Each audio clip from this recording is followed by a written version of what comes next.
An alleged confession made by one of the suspects of the Bongani Ntanzi in the murder of former Bafana Bafana captain Senzo Meyiwa is under scrutiny as the country observes 9 years since his death.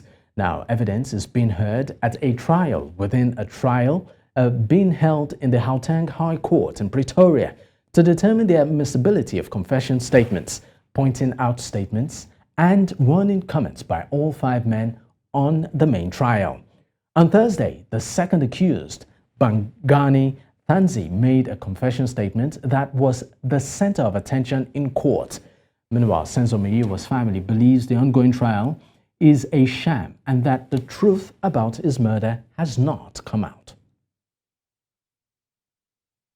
Now, joining me on the news to discuss this is an attorney at Law Clinic University of Johannesburg, Elton Hart. Thank you so much for your time.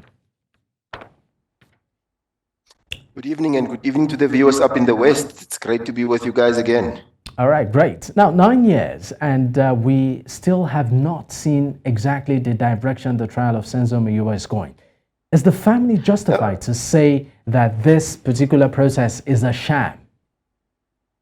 No, indeed. This is the first trial that you have like a high-profile case that has actually taken so long ever since the guy was actually charged with the murder of Senzo Meyiwa. Of course, he was killed around about 2014, and now we're nearly 9 years down the line, 2023, and we're not halfway through the trial of actually the men accused of his murder. So definitely people will lose faith in the timeous and expeditious processing of criminal complaints that is brought against accused persons. And obviously for the family, not knowing after 9 years what really transpired on that fateful night when their son was killed is just something heart-aching, if one can put it that way.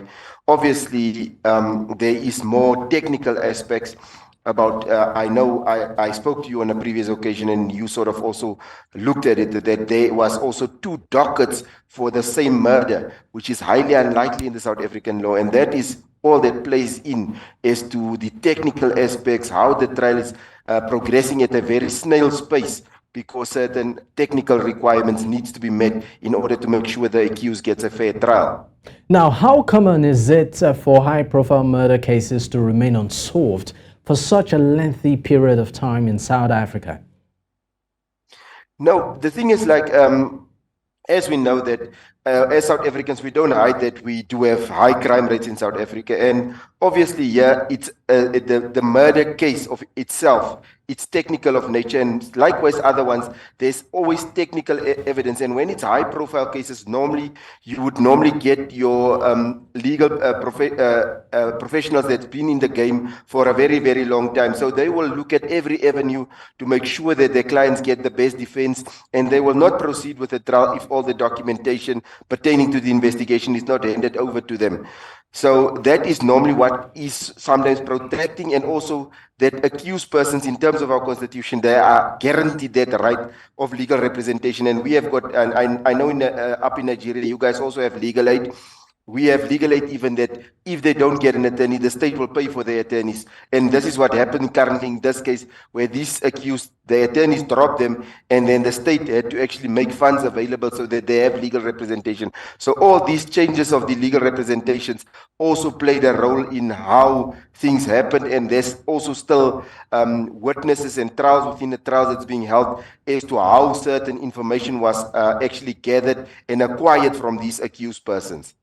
Now, what factors could contribute to the delay in obtaining justice in cases like this? And has the public demanded for justice in this case influence the legal process or proceedings or investigations in any way? Yes, indeed. Our country is in uproar because people are watching this trial with a lot of attention and interest, because he was one of our national team players. He was our captain.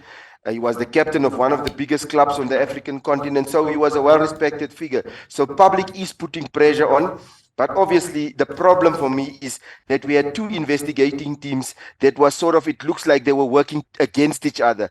We had one on docket 363 for Slores that was opened first, and then we had a docket 375 that was open, and these were 2 separate investigating teams.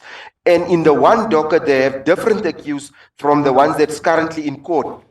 And I said at the beginning, when they realized that this is happening, they were supposed to join all these people of interest that they say might have an interest, know what happened to Senzo, in one docket and have all these accused in the box, and then the real story will come out. But now we might face a travesty of justice here that if these 5 men gets acquitted, the next people that's being charged, but they will just say, but the guys that killed Senzo Meyiwa was acquitted. We know nothing about it. We told you. We came even to testify about it. And that's the current dilemma that we are sitting with this case. All right. Thank you so much for your time. Elton Hart.